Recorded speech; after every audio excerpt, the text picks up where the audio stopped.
ये कहानी उत्तर प्रदेश में रहने वाले 15 साल के लड़के रोनित के साथ हुई एक सच्ची घटना पर आधारित है।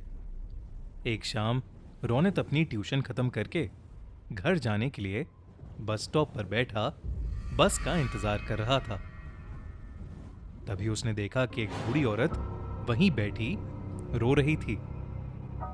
ये देखकर रोनित को बहुत बुरा लगा और इंसानियत के नाते उसने उस औरत को पानी ऑफर किया।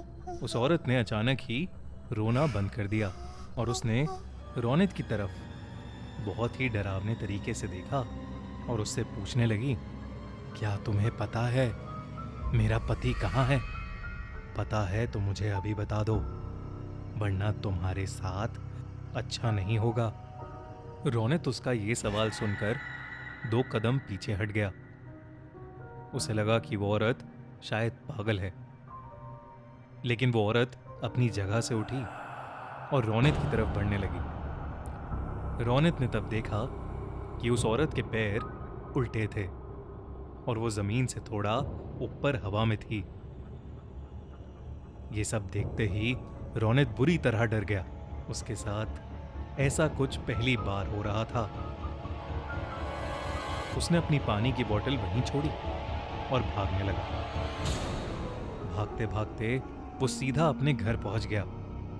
पूरी शाम रोनित यही सोचता रहा कि आखिर वो औरत थी कौन और उससे इस तरीके से बात क्यों कर रही थी, मगर उसे कुछ समझ नहीं आया। उसी रात करीब 2 बजे रोनित की नींद अचानक ही किसी के रोने की आवाज से खुल गई। वो जैसे ही उठ के बैठा उसके होश उड़ गए। वही बस स्टॉप वाली औरत रोनित के बिस्तर पर बैठी रो रही थी।